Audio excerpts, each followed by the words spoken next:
meu entrevistado de hoje será Anderson Lang, que é engenheiro agrônomo, doutor em energia nuclear na agricultura e professor na área de solos pela Universidade Federal do Mato Grosso, lá em Sinop.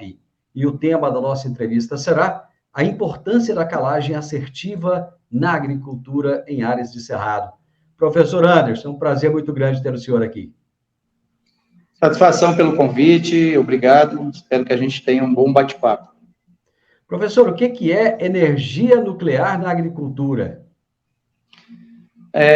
Dentro da USP existe, propriamente dentro do campus da Exalc, em Piracicaba, existe um centro que chama SENA, Centro de Energia Nuclear na Agricultura. Então, se utilizam várias ferramentas, né, como isótopos estáveis, não se trata de algo perigoso, não, que a gente consegue melhor entender o caminho de alguns elementos químicos pela natureza. E aí, nesse caso, como eu trabalhei com isso, eu entendi melhor o caminhamento do nitrogênio no milho, após uma adubação. Quanto que a gente consegue recuperar do adubo, aonde ele se aloca, qual a melhor época, se eu colocar na época errada, eu posso perder mais ou menos. E esse elemento, nessa técnica, na verdade, a gente consegue não confundir com o nitrogênio que está naturalmente no solo. A gente, como se fosse um adubo colorido que é colocado no solo e a gente enxerga ele dentro da planta. Muito bem. Depois de explicado tudo isso, vamos então para o nosso assunto diretamente. Professor, existe uma afirmação de que o calcário mudou a realidade do cerrado. E nós sabemos que isso é uma verdade, nós que conhecemos o cerrado lá dos tempos mais remotos, né? Onde, eu não sei aí na sua região, na minha região, terra o pessoal dava de graça porque não produzia nada, né? E com a vinda do calcário, realmente essa realidade mudou.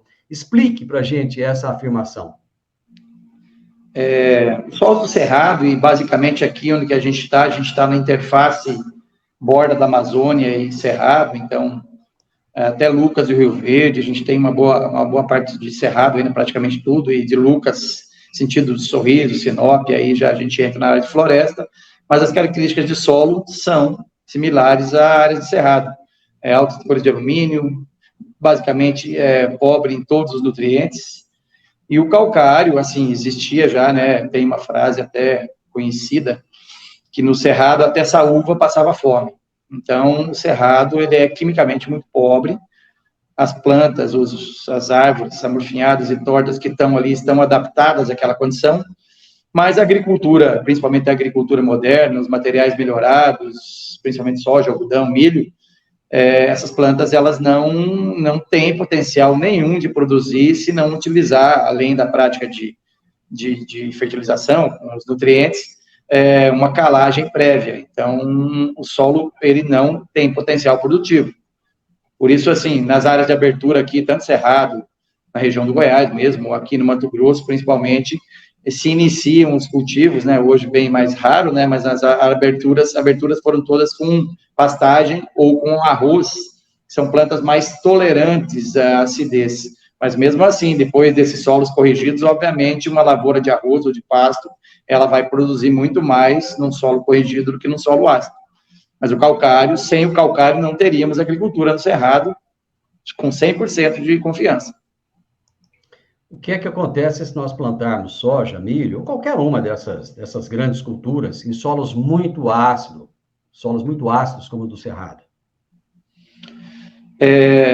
Basicamente, né, o calcário, basicamente, ele vem para a ideia principal dele, primária, é correção de pH. Então, a gente sai de uma condição ácida, como todos sabemos aí, inclusive, né, se você tiver uma azia, alguma coisa, é um mal-estar. E no caso do solo, a mesma coisa, uma condição muito ácida, os solos já são pobres, nossos solos são pobres e temperizados, eles não têm nutrientes, e com a presença do calcário, além da elevação do pH, a gente está fornecendo os elementos essenciais, cálcio e magnésio. E juntamente com o programa de adubação, a eficiência do uso de cada elemento químico colocado no solo, seja nitrogênio, fósforo, potássio, para cada quilo aplicado, numa boa calagem, a planta consegue recuperar mais desses nutrientes aplicados. Então, o calcário, ele potencializa, além de fornecer cálcio e magnésio e aumentar o pH, ele potencializa o efeito de todos os adubos colocados, vamos falar assim. E essas culturas, obviamente, elas não estão adaptadas mais, né, pelo melhoramento genético, elas não se adaptam mais a solos não corrigidos. Então, os experimentos de melhoramento genético, de coisas assim, que são conduzidos no Brasil para melhorar soja e milho, essas plantas elas são cultivadas em solos, nas unidades de pesquisa, em solos muito bem corrigidos. Então, se essa planta entrar no melhoramento genético e estiver acostumada com o solo corrigido e ela vir para uma situação de cerrado, vamos falar assim, ela vir para a guerra, ela não produz, não.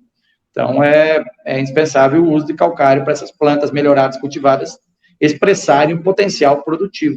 Tem um negócio que chama lei do mínimo. Então, não adianta eu colocar todos os elementos químicos, tudo, e, por exemplo, esquecer do calcário. Não vai ter sentido. O que é exatamente a calagem? A calagem é uma prática, né, baseada na análise de solo e no conhecimento do solo, das características químicas do solo e também físicas, né, muitas vezes a gente vai usar isso aí, porque a gente não vai usar a mesma dose num solo mais argiloso para um arenoso, tem uma diferença. E, basicamente, a calagem é um procedimento de se colocar uma rocha moída, quanto mais fina, maior a reação, e essa rocha vai disponibilizar nutrientes como cálcio, que, entre várias funções, ele faz a parede da planta, então não existe parede celular sem cálcio, vai fornecer magnésio, que é indispensável para a clorofila. Clorofila pode ser chamada de molécula da vida. A gente não ia ter vida no planeta se não existisse clorofila. E o aumento de pH, que entre os vários benefícios, por exemplo, para a soja, a soja tem um grande amigo, que é o risóbio, que é o fixador de nitrogênio, que nos deixa muito competitivos no termo de produção, porque a gente não usa praticamente nitrogênio na soja. O risóbio é um micro-organismo e ele precisa de correção do solo com pH mais tendência básica, seja 6, 6,5, para expressar potencial. Então, se uma lavoura de soja não for calada, né, e o produtor usar a prática da inoculação, o benefício também não vai ser expresso. Então, a calagem basicamente fornece elementos químicos, altera o pH, é baseada em critérios técnicos. Existe, né, algumas coisas que a gente vem estudando que parece que a gente ficou meio parado no tempo, por um tempo, e é uma prática que tem que ser usada rotineiramente nas lavouras. Hoje a gente tem uma ideia de calagem aqui nos trabalhos que a gente faz com alguns produtores, bianual. Então, ano sim, ano não, calcário. Eu vou fazer um intervalo rapidamente e já nós estamos de volta.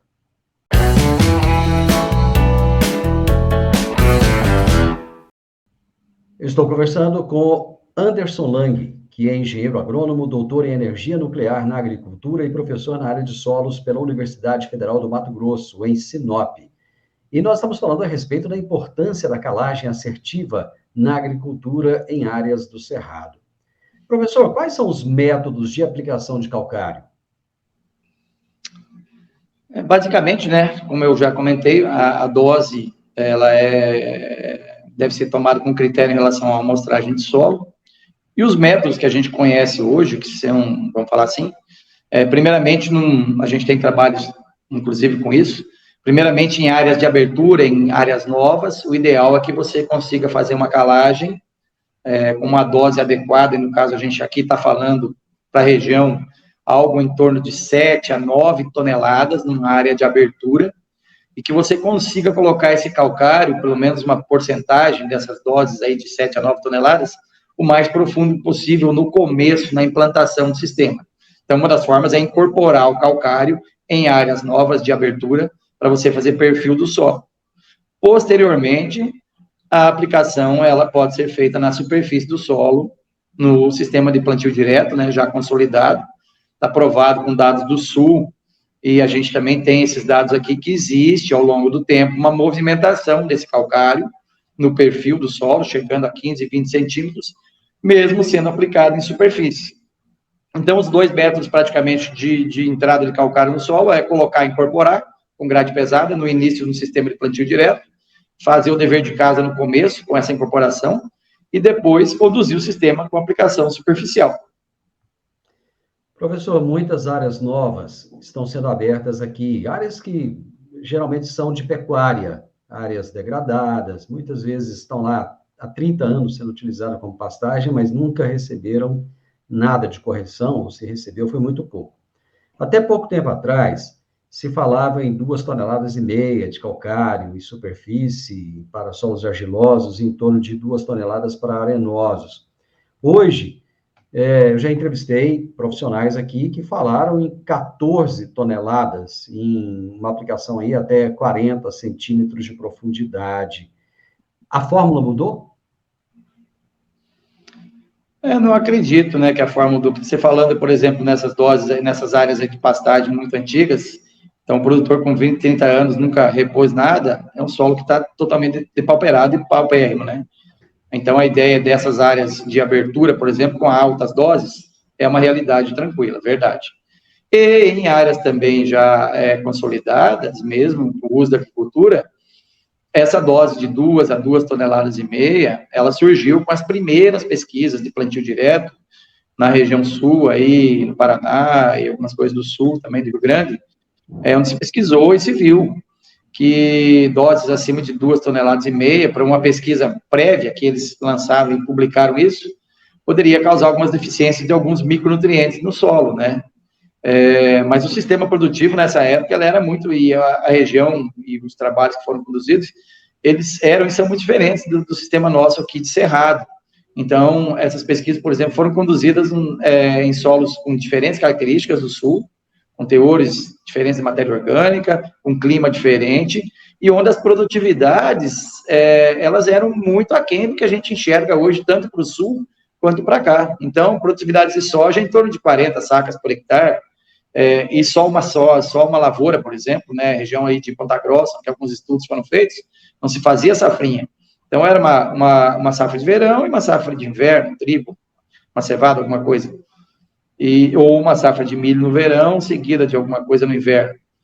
E aí a gente vem com uma realidade nova aqui do Mato Grosso, que a gente está produzindo aqui em algumas situações, média de fazendas de 70, 75 sacas de soja por hectare, e de até 160, 180 sacas de milho por hectare, média, num período de setembro, né, plantio da soja, até fevereiro, colheita da soja, plantio do milho, até junho, julho, colheita do milho. Então, nesse intervalo de setembro a julho, a gente tira um somatório de 70, 75 sacas de soja, com 160, 180 sacas de milho.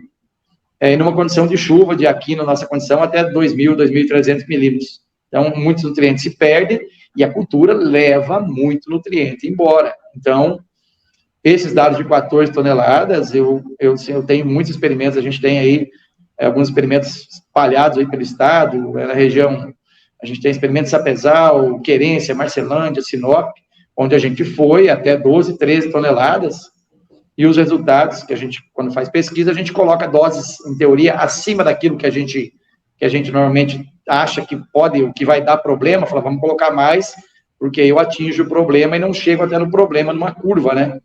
Mas, aparentemente, a gente não teve problema com doses de 11, 12, 13 toneladas. Inclusive, as maiores produtividades dos vários testes que a gente fez ficaram acima de, ou doses entre 8 e 12 ou 13 toneladas. Inclusive, estamos voltando com o experimento que a gente aplicou isso em 2018, até 12, 13 toneladas, e já reaplicamos essa semana de novo a mesma dose no local. Então, vamos ver se vai dar problema. Mas em 4 anos de colheita de soja, nenhum problema ainda não. As plantas disseram isso. Professor, a produtividade ela vem aumentando, mas parece, e me corrija se eu estiver errado, é uma impressão minha, que nós chegamos num patamar ali de entre 60 e 80 sacas, e parece que a gente está meio que patinando, e fala-se há muito tempo em chegar aí a 100 sacas. Tem o pessoal do SESB, que vira e mexe, chega aí a mais de 100 e tal, mas essa não é uma realidade atual. Quando é que vai ser normal se produzir 100 sacas de soja por hectare? Eu não tenho a bola de cristal, não, mas a gente está em 22, né? Eu falo para você que 80 sacas vai ser normal no intervalo de 4, 5 anos. Então, se a gente pensar numa evolução aí de 10 sacas a cada 5 anos, talvez em 2030 a gente já esteja, eu acho que a evolução chega muito próximo disso, ou talvez até menos. Quando eu cheguei no Mato Grosso, a gente via produtividades ótimas de soja de 50, 53 sacas em 2006. Então, de 50, a gente avançou 20 sacas. Hoje, a gente está com, de 55, a gente está com 75, 80. E tem muitos talhões aqui que a gente vê referência. Não são talhões ou fazendas, talhões, mas são talhões de 90, 100, 130 hectares, com 90 sacas por hectare. E como a SESB provou mesmo, a genética, o material, ele tem esse potencial, né? E são gargalos que vão sendo rompidos. Eu vejo pelos experimentos de calcário aqui, né? Essas doses que a gente colocou, a gente teve vários tratamentos que a gente olhou e chegou a 80, 83 sacas, só com o cuidado do calcário sendo diferente. Então, em fechando os gargalos, né? A tendência é que isso vá sendo aprimorado. Eu espero que em 2030 a gente esteja próximo de alguma coisa de 90 sacas para cima. O ser humano parece que tem aversão ao básico. Ele gosta de coisas complexas, coisas complicadas, né?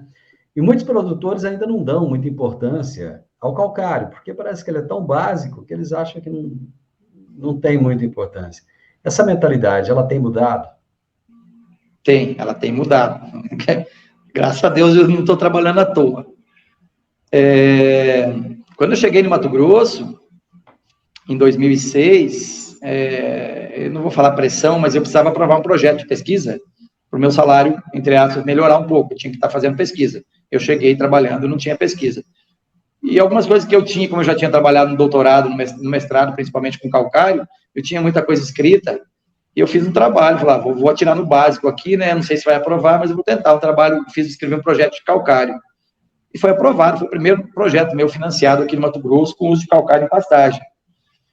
E depois eu vim para Sinop, falei, não vou trabalhar com calcário aqui, porque é uma coisa muito batida, né? Para que fazer isso? Vamos trabalhar com coisa diferente. Aí vim para cá, comecei a trabalhar com feijão, com algumas coisas assim, mas as coisas foram me guiando a ir para calcário, porque a gente via algumas deficiências, né? Nesse ponto, quando a gente iniciou os trabalhos em 2014, a gente via que os produtores usavam calcário aquém da necessidade, que os solos estavam desbalanceados, com essa relação cálcio-magnésio 2:1, porque se utilizava basicamente calcário dolomítico no estado, com 95% do comércio para ele, né? Que é o calcário branco que o produtor fala.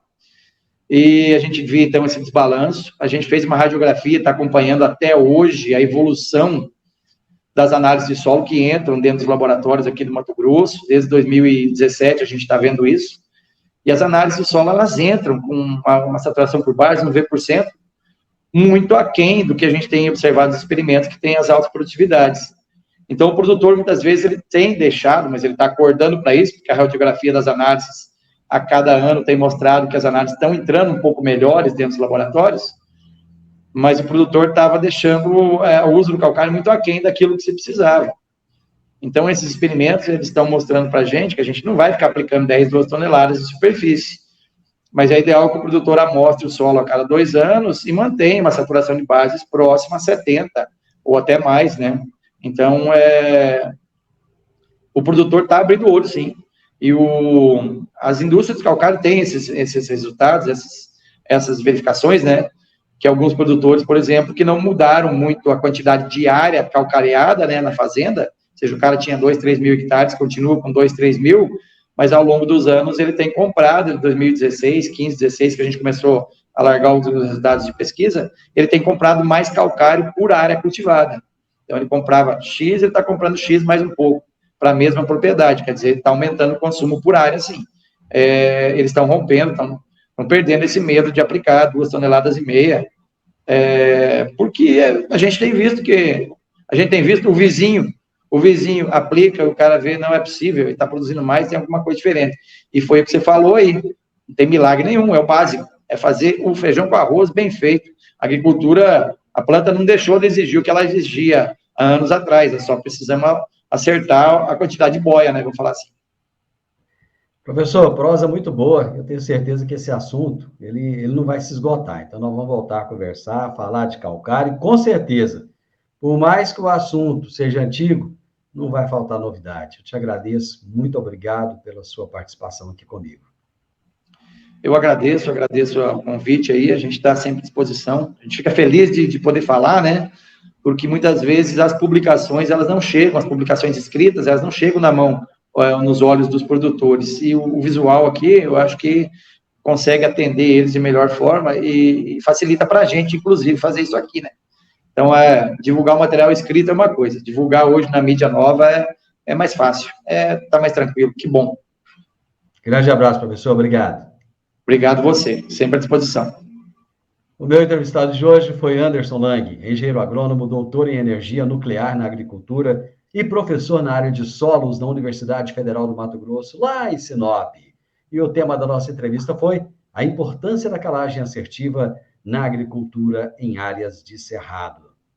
Se você chegou até aqui nesse vídeo, é porque você gostou do assunto, deixe o seu like, deixe um comentário, compartilhe com o seu amigo que gosta do assunto, conte para as pessoas. E o mais importante de tudo, se inscreva nesse canal. Um grande abraço e até o próximo vídeo.